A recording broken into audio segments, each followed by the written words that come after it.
Timnas U23 Indonesia tampil gemilang saat menggulung Yordania 4-1 sekaligus juga memastikan lolos ke perempat final. Sejumlah pemain jadi kunci kemenangan. Ada Marcelino Ferdinand yang mencetak brace atau 2 gol di laga tersebut. Selain itu ada Witan Sulaiman yang kerap menciptakan peluang berbahaya sekaligus mencetak 1 gol. Di lini tengah pemain SC Heerenveen Nathan Cho Aon mendominasi lini tengah serta Rizky Ridho yang tangguh mengintersep serangan-serangan Yordania. Sementara penantang timnas Indonesia di perempat final ajang Piala Asia U23 adalah Korea Selatan yang merupakan juara grup B. Pemain bintang Korea Selatan U23 yaitu Kim Min Woo yang menjadi aktor penentu kemenangan melawan Jepang. Lalu ada Jong San Bin dan juga Hong Yun Sang. Prediksi skema yang akan diterapkan oleh timnas Indonesia melawan Korea yaitu menggunakan formasi 3-4-3. Lalu Korea dengan formasi 4-2-3-1 pada laga pertemuan perempat final Piala Asia U23 mendatang. Kita ulas laga 8 besar Piala Asia U23 Indonesia U23 lawan Korea Selatan bersama dengan pengamat sepak bola Virsi Idris. Mas Virsi, terima kasih sudah bersama Sapa Indonesia Malam. Sehat selalu Mas Virsi. Saya merasakan semangat Anda, optimisme Anda. Betul. Bagaimana sih sebenarnya gambaran Anda nanti ini? Ya kayaknya optimisme ini juga dirasakan oleh mayoritas warga Indonesia ya. Yang sudah lama nggak melihat timnas Indonesia tuh bermain seindah ini, bermain agresif seperti ini, bermain ofensif luar biasa. Bahkan rekan saya jurnalis dari Australia dia juga menyampaikan kepada saya, timnas kamu mainnya hebat sekali sekarang.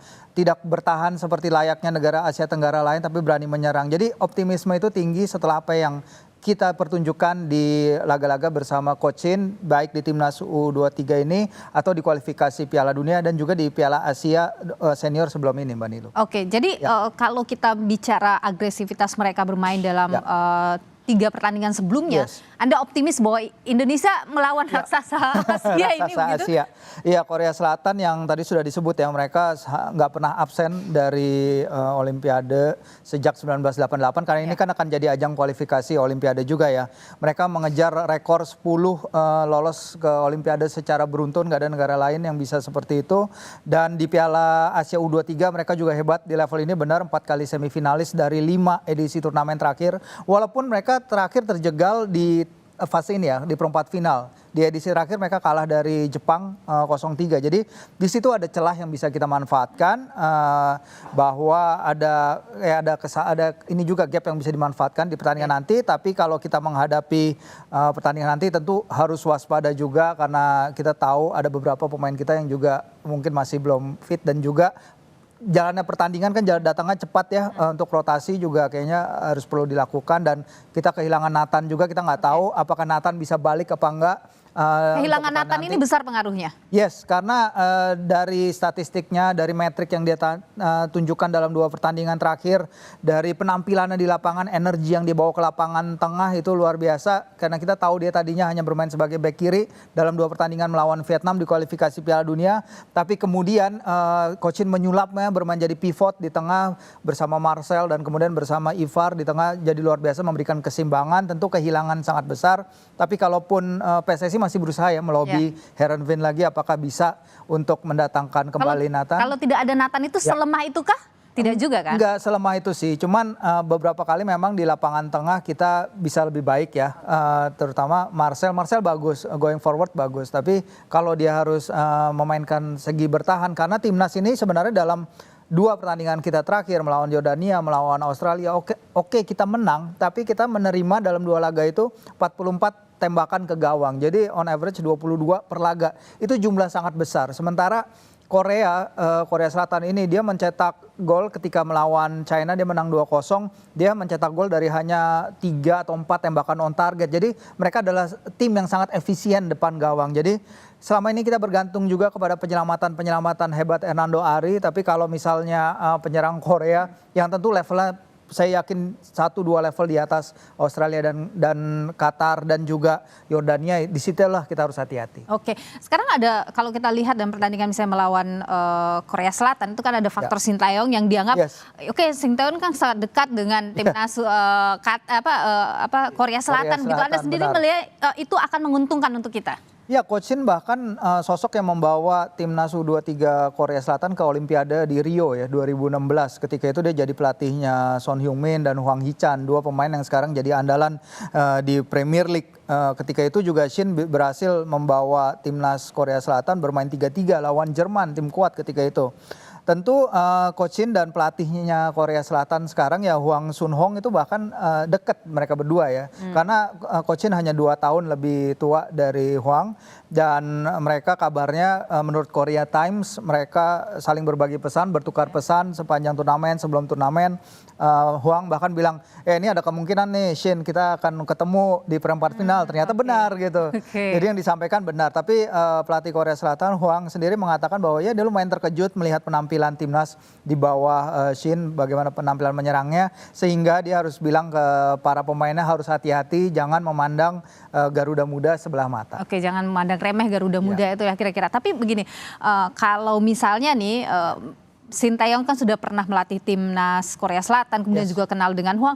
Apakah itu artinya Shin mungkin sudah bisa membaca permainannya Korea Selatan akan bagaimana strategi kita untuk menghadapi itu juga bagaimana? Iya, pasti ada keuntungan ya karena Shin dia udah lama, dia dari jenjang umur dia sebenarnya di timnas Korea Selatan. Dia bahkan juga melatih timnas U20 Korea Selatan di Piala Dunia Piala Dunia U20 beberapa waktu lalu. Jadi memang seorang yang punya pengalaman mendalam terhadap sepak bola di negaranya, sewajarnya ya, karena memang dia adalah sosok yang kita tahu membawa membawa Korea Selatan berbicara banyak di Piala Dunia 2018 di Rusia ketika itu. Jadi tentu mungkin ada bocoran-bocoran sedikit yang Coach Shin bisa tanyakan karena ke tim-tim pelatihnya. Minim bicara juga ya. Ya mungkin ke kita ya, tapi sebenarnya kalau kita lihat ya dia bersama bersama anak-anak timnas ya, dia sebenarnya akrab sekali loh. Mungkin lebih akrab dari beberapa pelatih sebelumnya yang pernah melatih tim nasional ya, setidaknya dari pengamatan kita di media ya Mbak ya. Bagaimana kehangatan dia terhadap anak-anak, membuat suasana riang, membuat dia suka bercandain anak-anak juga, dan ini adalah suatu hal positif dari sisi kepelatihannya yang manajemen Shin yang juga harus kita hargai karena ada ya kayak beberapa faktor lah, kayak misalnya di Piala Asia Senior kemarin ketika dia mengistirahatkan Mark Locke untuk menurunkan Justin Hubner dan Ivar Jenner, itu kan tidak mudah untuk memanage seorang Mark Locke agar ya merelakan posisinya kepada 2 pemain yang lebih muda. Tapi Mark Locke menerimanya dengan baik dan itu pasti ada hubungannya dengan manajemen dia yang baik. Oke, tapi kalau Anda melihat nih ya, kira-kira Shin atau apa yang harus diperbaiki nih kalau mau paling tidak bisa imbang dengan Korea Selatan? Ya benar, itu memang salah satu kuncinya memang terutama game management ya. Game management dalam transisi terutama karena beberapa kali kita lihat dalam transisi tim mungkin masih bisa lebih baik lagi dalam keeping the ball, dalam organisasi pertahanan. Tadi sudah disebutkan kita membutuhkan Hernando untuk melakukan 6 penyelamatan lawan Yordania. Dan 5 penyelamatan kalau tidak salah kontra Australia termasuk penalti, menahan penalti ya. Kalau melawan Korea takutnya itu jumlah yang terlalu banyak karena mereka pemain-pemain yang ulung ya, pemain-pemain yang ini level mereka gitu, ini level mereka bahwa mereka langganan ke Olimpiade, mereka langganan semifinalis di turnamen Piala Asia U23. Pemain-pemain ini yang kemungkinan besar juga ke depannya akan bermain di level Eropa. Jadi itu sih mereka harus waspadai, termasuk juga tim pelatihan juga udah memberi tips ya, udah menjelaskan kepada anak-anak juga untuk hati-hati karena di turnamen ada VAR, VAR review ini yang kita 2 kali kena hukuman gara-gara VAR review ini yang juga harus membuat anak-anak harus lebih jeli lagi dalam game situation, game management. Tapi Marcelino juga udah bilang ya kami belajar juga dengan adanya VAR karena di Liga 1 belum ada VAR. Sekarang kita belajar bagaimana cara handle situation di mana jangan sampai VAR melakukan review yang bisa merugikan tim nasional. Oke, kalau Anda sendiri melihat siapa pemain dari Korea Selatan yang mungkin harus diwaspadai oleh anak-anak?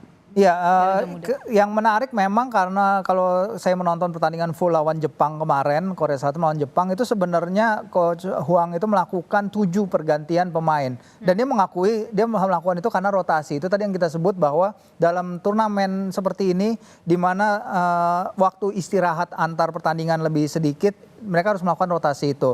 Di sini kita beruntung kita dapat istirahat 24 jam lebih lama dari tim Korea Selatan. Tapi Korea Selatan di satu sisi ketika menghadapi Jepang juga mereka bermain dengan komposisi yang jauh berbeda. Karena Coach Hwang dia bilang bahwa dia memasang beberapa pemain di luar posisi. Dia mencoba pemain-pemain yang lain agar ada persaingan di tim itu dan agar menjaga kebugaran. Jadi ini lebih dari kita harus mewaspadai 1 atau 2 pemain. Tapi bagaimana kita harus mewaspadai kolektifnya Korea Selatan, karena walaupun mereka udah mengganti 7 pemain pun mereka bisa menang hebat lawan rival terberat mereka loh, Jepang. Oke, kalau Anda sendiri melihat kita kan sebenarnya begini, anak-anak ini sudah percaya dirinya sudah bagus ya. Di atas, betul. Waktu Qatar kan sempat down, terus kemudian bangkit perlahan sampai dengan kemenangan Yordania. Itu menguntungkan, itu hal yang baik atau jangan sampai overconfident juga? Ya pastinya Coach Shin saya yakin nggak akan membiarkan anak-anaknya terlalu overconfidence ya. Karena dia kan seorang pemenang ya, dia udah pernah menjadi juara juga Liga Champions Asia. Dia udah tahu bagaimana untuk memanage situation seperti ini. Tentu euforia terhadap Yordania boleh ada, tapi ketika udah memasuki babak knockout ini udah ada whole new ball game. Ini udah lawan yang jauh berbeda, lawan yang punya atribusi yaitu tadi mengejar 10 kali penampilan beruntun di Olimpiade. Argentina pun nggak bisa kayak gitu. Banyak negara yang kesulitan untuk bermain di Olimpiade, tapi dia juga udah punya pengalaman. Tadi kita bicara bagaimana Coach Shin juga udah pernah melatih timnas Korea Selatan di Rio 2016. Jadi ini adalah suatu hal yang ya dia pasti sudah tahu bagaimana cara handle pressure-nya. Oke, Anda meyakini akan bisa ada adu penalti nggak nanti nih? Ya, saya meyakini hasil positif ya sebagai pendukung tim nasional pasti kita harus selalu mendukung, yakin dengan hasil positif. Lihat dengan apa yang terjadi di fase grup, walaupun kita menderita banyak tembakan tadi, tapi Hernando kokoh di gawang. Hubner juga beberapa kali memberikan blok-blok depan gawang yang hebat ketika menghadapi Yordania. Ya harapannya memang itu, kalau kita bisa membawa laga ini, kalau jangan sampai kebobolan di 45 menit pertama. Nanti kita lihat di 45 menit kedua seperti apa. Nanti setelah itu kalau kita bisa mendapat hasil positif tentu akan sangat luar biasa. Karena kalau kita bisa menang ini kita hanya perlu satu kemenangan lagi ya. Jadi 2 kemenangan lagi di pertandingan ini dan juga nanti untuk lolos pertama kalinya ke Olimpiade sejak 1956. Itu kan suatu hal yang luar biasa yang jadi motivasi lebih lah buat anak-anak. Jadi ada optimis lah kira-kira ada hasil positif dari pertandingan nanti ya. Oke, kita sama-sama mau memberikan optimisme itu ke Garuda Muda. Terima kasih Mas Firsi Idris sudah berbagi pandangan di Sapa Indonesia Malam. Kita nantikan pertandingan Indonesia versus Korea Selatan.